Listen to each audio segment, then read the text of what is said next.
more official if I'm holding like a pen? Perhaps? I don't know. Like, you look pretty official. Okay. Yeah. But I should have had the bow tie like from yesterday. That would have made it look a little bit cooler. I think you're a lot more approachable today. Oh, okay, so. Yeah. Like the easy. I think that's why I've been making more sales today. Because I'm calmer. But like he's kind of like a little bit hipster. He's like comfortable, wearing his comfy jeans and his sweater. Yeah. A part of things. Less official, less formal. Yeah. But yeah, I guess I'm again Royal Bison 25th, the last day before Christmas. Last day before the Christmas one. Yeah. And so hoping that like people kind of come in the last minute, need their like last minute Christmas gifts, and like we gift bundle everything, so it's kind of so you can buy them in bundles. You can buy them in a bundle, so it's got like a cute little twine bow. And I'm not the best at like tying twine together, so it's kind of a crappy bow. But actually, we need to step back a bit and actually just talk about them. Like, what is this Glass Buffalo? So Glass Buffalo, we're a literary magazine in search of like mythic power.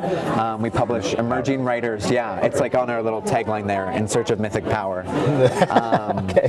And we publish emerging writers from the U of A, so they're new voices in fiction, nonfiction, and poetry. And it's just the U of A, though? Just U of A, yeah. And like right now, except recently in our fall issue, we hosted a poetry contest. Okay. And so we're looking for submissions from people under the age of 30 from across Alberta. Okay. And so we got some like new voices and from Calgary and Airdrie and like different places. And so we had some like fantastic poetry. We had partnered with the Writers Guild of Alberta to do that, and they sponsored the contest, and we had like a little party to celebrate the winner, and we published like the top 3, which are all just fantastic poems. Okay. Yeah, and so so basically the magazine exists to kind of find new and emerging voices and kind of create different perspectives and put them out onto the scene, and we'll host literary events in the community and partner with literary festivals like Edmonton Poetry Festival and Lit Fest, and do events through them, so like people can come out and hear the stories of like new voices and kind of create and establish an early audience for them. Yeah. So I guess like has this magazine how many years has this magazine? So we've been publishing since 2013, and we've done 9 issues so far. Because we do about 3 in a year.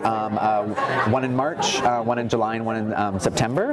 And our summer one kind of features all of the U of A has like a Salter Tea Awards where they give out the best prizes to like prof-nominated pieces for the nonfiction writing classes and the poetry writing classes. So we publish a nice perfect bound issue for them in the summertime.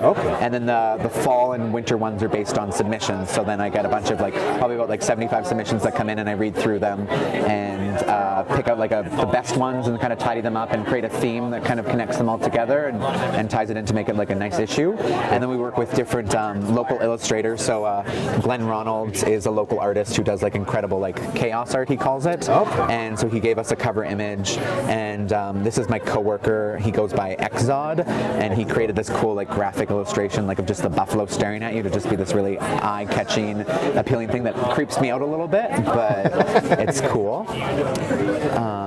And we've won a bunch of awards for our writers before. So I think about 4 Alberta Magazine Awards, and one of our writers was actually nominated for a National Magazine Award this year, and we won Best New Magazine at the Alberta Magazine Awards in 2014, and we were nominated for Magazine of the Year this year.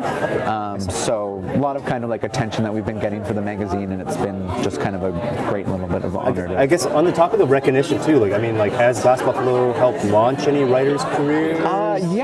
We found that we find established ones. So I've gotten different comments from people. I guess they get found. There was one lady that I met at a party who had been to one of our launch events, and she had come and heard a story and immediately read it and loved it and had to go home and read it to her husband. And some our writers have gone on since, and Bruce Cinnamon, who's in one of our earlier issues, he recently won the Alberta Views fiction contest. And so I don't know if we would be directly related to that, but it just they've kind of gone on to win honors. Or Charlotte Cranston is one of our poets, and she's the youth poet laureate right now, and she's doing a lot of great work in the community to kind of get younger people into writing poetry and sharing their stories and just being heard. And there's other where am I looking here? Gavin Bradley is one of our writers who's been published about 2 issues, and since he's written for us, he started freelancing for another publishing company that I work for, just because he had met our editor. Or we get them involved in the WGA often sponsors some of our writers to go to their conference, so it gets them WGA, so the Writers Guild of Alberta.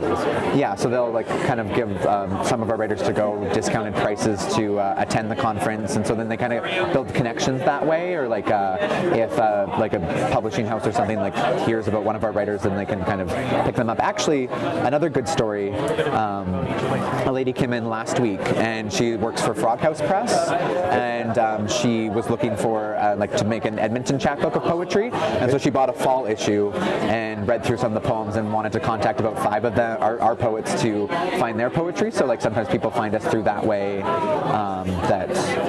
And I guess like the winning awards and kind of getting that nominations gives them a little bit more clout when they approach other magazines to be like, oh, I was nominated for this magazine award and this is why I'm a good writer.